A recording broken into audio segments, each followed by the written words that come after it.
This is James Menendez with Newshour, live from the BBC. For many people around the world, life is always precarious, a daily struggle for survival.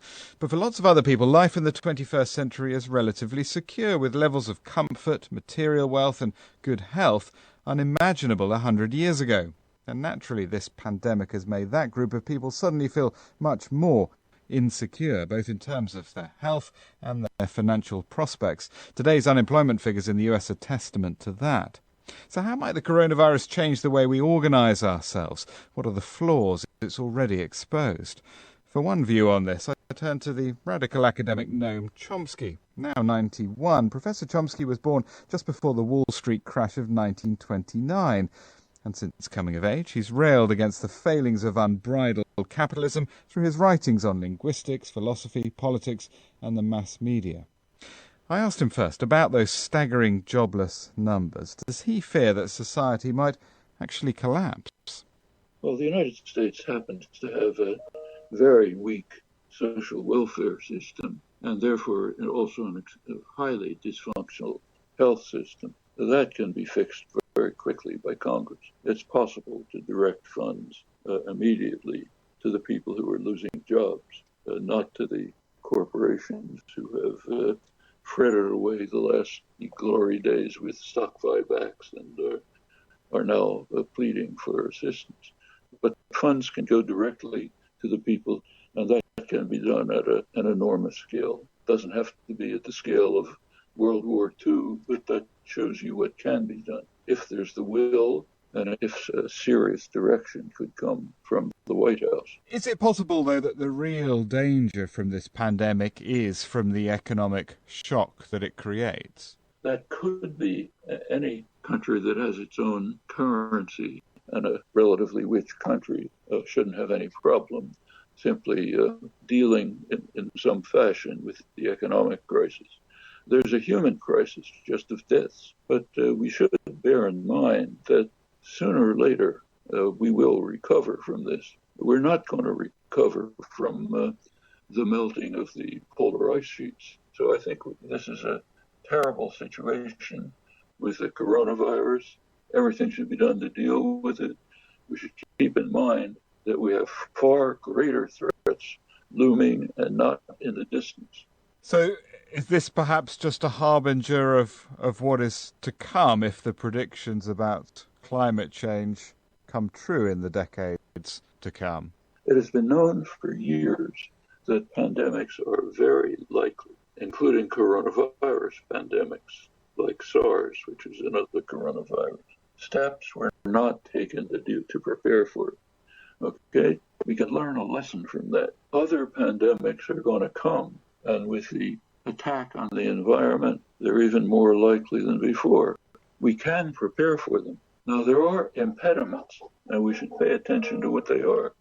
One impediment is a reliance on profit-making institutions like drug companies. For them, there's very little profit in preparing for a future catastrophe. You can make more money by doing things that you can sell on the market tomorrow. If they are the institutions responsible for preparing for a crisis, we're in deep trouble. But here comes a second problem. Government is supposed to be the problem. We're not supposed to allow governments to do anything except bail out corporations when they crash the economy and subsidize them. But the government's not allowed to do anything constructive. That's called neoliberalism. Now that's a serious problem. These problems can be overcome. We don't have to live in a society based on these insane principles. But if we don't, there will be more and more severe pandemics. But won't it be the private sector, dynamic private companies that end up producing all the tests that we know are needed, all the ventilators that are needed for those who become seriously ill, and ultimately probably a vaccine too? If there will be a vaccine produced by private corporations, it'll come when it's profitable for them, and it'll be very expensive. There are other paths. Polio, when I was younger, was a terrible threat. It was overcome by the Salk vaccine, created in a government-based institution, and was free, no patents. These things are possible. They're not going to happen if you rely on private, profit-oriented institutions which maximize profit for shareholders. But can't it be a combination of both? Can't it be government harnessing those private companies and all the intelligent people that work within them to turn science to our advantage and come up with some answers to this? The simple answer is to return to a pre-neoliberal system of regimented capitalism in which the government can step in when there's need, and in fact did a great deal. The reason why you and I are able to talk now on using computers, satellites, the internet, is because of massive government-funded research and development back in the 50s and the early 60s, later handed over to private enterprise for marketing and profit. But that can be done. And more deeply, we have to ask if we want to live in a world where decisions are transferred from governments, which at least are partially under popular influence, transferred from them to private tyrannies, which are totally unaccountable to the public. So a very sensible, non-radical outcome of this crisis would be bail out the corporations that have been feeding at the trough for years when they could have been working for the public benefit. Bail them out, but with conditions that there be a complete ban on stock buyouts, none of that.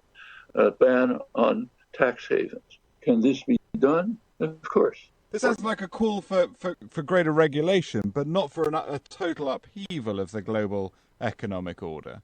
It's going back to an economic order that existed. Nothing radical about that. It was torn to shreds by the neoliberal fanaticism, but it can go back to that. Then we can ask about going beyond, asking serious questions about the nature of the world in which we want to live. Professor Noam Chomsky there.